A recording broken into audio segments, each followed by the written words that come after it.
Well, first of all, I'm very pleased that Christine Lagarde, who I know personally well and who knows Croatia well, will now take on new important duties as of the beginning of November with the ECB. For us, this is a fantastic plus because, as you know, Croatia has a priority to join the Eurozone, and I'm sure that everything that we will be doing will come to the fertile ground when it comes to Christine Lagarde.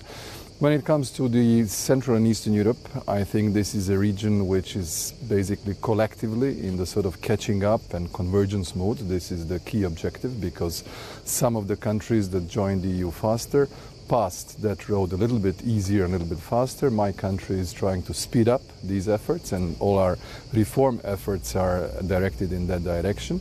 And if there would be someone coming from the Central and Eastern Europe countries to become one of the candidates for the successor of Christine Lagarde, I would say why not, but I wouldn't at this point speculate about the names.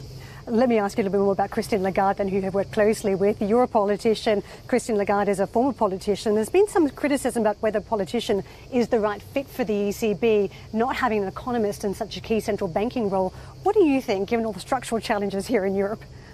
Well, first of all, I'd like to praise the efforts of Mario Draghi. I think he was very efficient, very helpful for the European economy and for the international positioning of euro in the last couple of years. I'm sure that Christine, with all her experience, both as a former French Minister of Finance and Economy, that she will give really a new impetus in this direction, and we all know her very well. I think she's perceived both as a politician but also as an expert in international finance. Let's shine the light on your country. Wheels in motion for you to join the Eurozone. 2023 might be the time frame, roughly. What sort of shape is this economy in as you seek to join the rest of Europe and have a common currency? Well, the strategy for the adoption of the euro was jointly devised by the Croatian National Bank and my government. We have adopted it in May of 2018. We are working step by step how to fulfill it. We just sent a letter of intent to the members of the ERM2 and to the president of the Eurogroup. The idea is to perform in 6 policy areas, 19 policy measures, clear deliverables in key sectorial reforms in next 12 months, in order to fulfill this sort of waiting room for the Eurozone, and that is the ERM2. When it comes to the dates, I think 23, 24, I would say by the end of the next Commission, by the end of the next mandate of the European Parliament, it would be reasonable for Croatia to expect to fulfill all the criteria. When it comes to the Maastricht criteria, we are doing very well. We are rapidly diminishing our public debt. We expect it to be at 71.6% of the GDP by the end of this year. My government has gone out of the excessive deficit procedure. There are no excessive macroeconomic imbalances. We put country back to the investment credit rating by the evaluation of 2 major of the 3 credit rating agencies. The European Commission's summer projections of Croatian growth have gone from 2.6 to 3.1.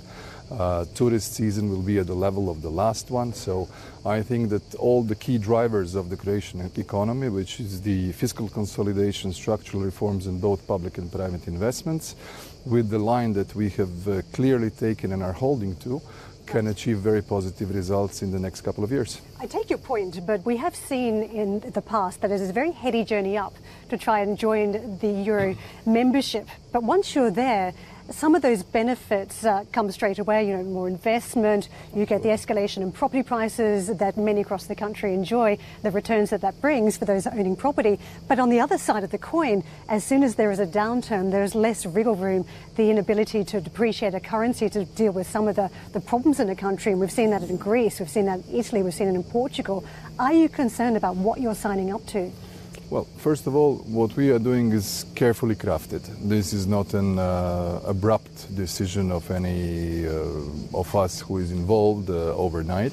We are conducting a public debate. You have to understand that the Croatian economy and the Croatian, I would say, finance is basically euroized. Most of the banks operating in Croatia have their mother banks in the EU member states.